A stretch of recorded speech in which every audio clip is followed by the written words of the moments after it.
बिहार में एक ऐसा कानूनी और सामाजिक बवंडर उठ रहा है जिसने पूरे सूबे के अकादमिक पारे को 7वें आसमान पर पहुंचा दिया। पटना का कोचिंग हब आज कानून व्यवस्था और गुरु शिष्य परंपरा के भीषण टकराव का अखाड़ा बन चुका है।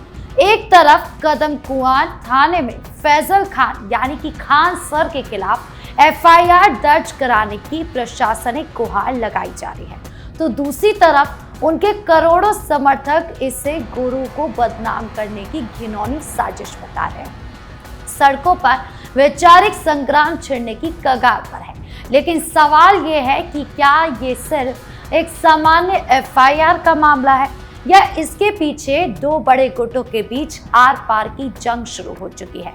क्या इस बहाने अभिव्यक्ति की आजादी और कानूनी हदों का नया अध्याय लिखा जा रहा है?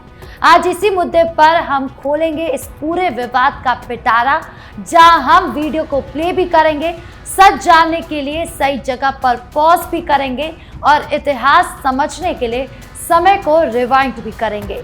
तो चलिए बिना किसी एक सेकंड की देरी किए शुरू करते हैं प्ले एंड पॉज।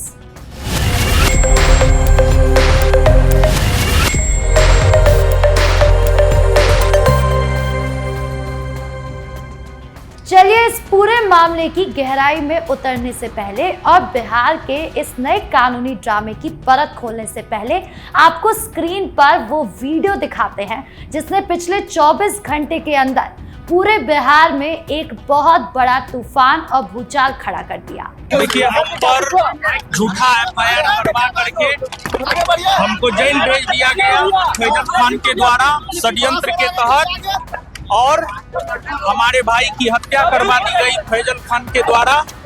लेकिन जब आज हम एफआईआर दर्ज करवाने के लिए आए हैं तो हमारा एफआईआर नहीं लिया जा रहा है। हम पिछले 5 घंटा से कदम कुआं थाना में बैठे हुए हैं। अब किसके दबाव में एफआईआर नहीं लिया जा रहा है ये तो कदम कुआं के थाना अध्यक्ष महोदय बताएंगे। लेकिन अगर आज एफआईआर दायर नहीं होता है तो हमारे भाई को न्याय नहीं मिलने वाला है, और जब तक एफआईआर दायर नहीं होगा हम यहीं पर बैठेंगे। जब तक एफआईआर दायर नहीं होगा तब तक हम यहीं बैठेंगे। जरा अपनी स्क्रीन पर इस वीडियो के एक एक फ्रेम को ध्यान से देखिए और रोशन आनंद के इस शब्दों को सुनिए। पटना के कदम कुआं थाने पहुंचे रोशन आनंद ने कैमरों के ठीक सामने आकर अपना पक्ष बेहद नपे तुले लेकिन बेहद कड़े और आक्रामक शब्दों में रखा। उन्होंने अपने इस आधिकारिक बयान में साफ साफ लफ्जों में व्यवस्था को चेतावनी देते हुए कहा कि देश का कानून, देश का संविधान और नियम सबके लिए बराबर होते हैं, फिर चाहे सामने कोई कितना भी बड़ा शिक्षक हो, करोड़ों फॉलोअर्स वाला यूट्यूबर हो या देश की कोई प्रसिद्ध हस्ती क्यों ना हो। उनकी दलील साफ है कि अगर किसी के बयानों से सामाजिक मर्यादा टूटी है, भावनाएं आहत हुई है या कानूनी सीमाओं का उल्लंघन हुआ तो पुलिस को बिना किसी दबाव के तुरंत फैजल खान के खिलाफ सख्त कानूनी कार्रवाई करनी चाहिए और तत्काल प्रभाव से एफआईआर दर्ज करनी चाहिए। जरा इस बयान की टाइमिंग और लहजे को देखिए। उन्होंने बड़े ही सलीके से फैजल खान की लोकप्रियता का जिक्र भी किया, एक तरह से उनकी शोहरत पर तंज भी कसा और फिर देश के कानून की ढाल आगे कर दी। उनका सीधा संदेश है कि जब बात संविधान और सामाजिक मर्यादा की आएगी तो कोई भी व्यक्ति इस देश की व्यवस्था से ऊपर नहीं हो सकता। प्रशासन को बिना किसी भेदभाव के अपना काम करना ही होगा। अब जैसे ही रोशन आनंद का ये वीडियो और थाने पहुंचने की ये खबर मीडिया चैनलों से लेकर सोशल मीडिया के हर प्लेटफॉर्म पर फ्लैश हुई, पूरे बिहार की शिक्षा जगत, छात्र गुटों और समर्थकों के अंदर मानो बारूद के ढेर में किसी ने जलती हुई चिंगारी छोड़ दी। फैजल खान के करोड़ों चाहने वाले और डिजिटल आर्मी इस वीडियो को देखते ही देखते उबल पड़ी। इंटरनेट पर एक अघोषित युद्ध छिड़ चुका। फैजल खान के समर्थक तुरंत ढाल बनकर उनके बचाव में उतर आए और उन्होंने इस पूरी कवायद को एक सोची समझी स्क्रिप्ट बता दिया।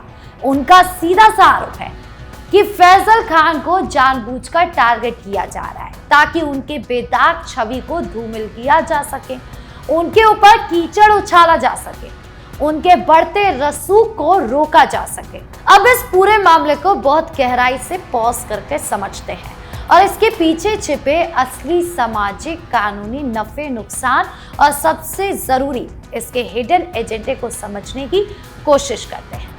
एक तरफ जहां शिकायतकर्ता कानून की दुहाई देकर फैजल खान के उस रसूख और उनकी उस बयानबाजी पर सीधा प्रहार कर रहे हैं जिसके दम पर वो डिजिटल दुनिया और शिक्षा जगत में अपनी एक छत्र धाक बनाए रखते हैं, लेकिन दूसरी तरफ फैजल खान का समर्थक वर्ग, खासकर बिहार का आम छात्र इस पूरी कार्रवाई को अपने गुरु के खिलाफ एक बहुत बड़े अन्याय और बदले की भावना के रूप में देख रहा है। बिहार का छात्र वर्ग इस पूरी कार्रवाई को इस तरह देख रहा है कि देखिए कैसे एक शिक्षक जो बेहद साधारण जमीनी पृष्ठभूमि से आकर बच्चों को सबसे कम फीस में पढ़ाता है, देश के गरीब बच्चों को अफसर बनाता है, उसे कुछ खास रसूखदार लोग यानी कि रोशन आनंद जैसे लोग आगे बढ़ता हुआ नहीं देख पा रहे। यानी एक थाने की चौखट पर दी गई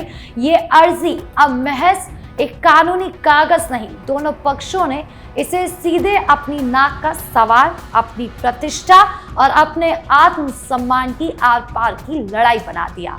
अब पूरे मामले को रिवाइंड करते हैं, अब सच को पूरी तरह से सामने लेकर आते हैं, इस विवाद की असली जड़ों तक, इसके असली ओरिजिन तक पहुंचने के लिए चलिए समय के पहिए को थोड़ा रिवाइंड करते हैं, यानी थोड़ा पीछे चलते हैं और इतिहास के उन पन्नों को पलट कर देखते हैं कि क्या बिहार में किसी बड़े शिक्षक या लोकप्रिय हस्ती के साथ ऐसा विवाद पहली बार हो रहा है या फिर इसके पीछे बयानों, बवंडरों और विवादों की एक पूरी कश्मकश छिपी हुई है जो आज इस रूप में फूटकर बाहर आई है।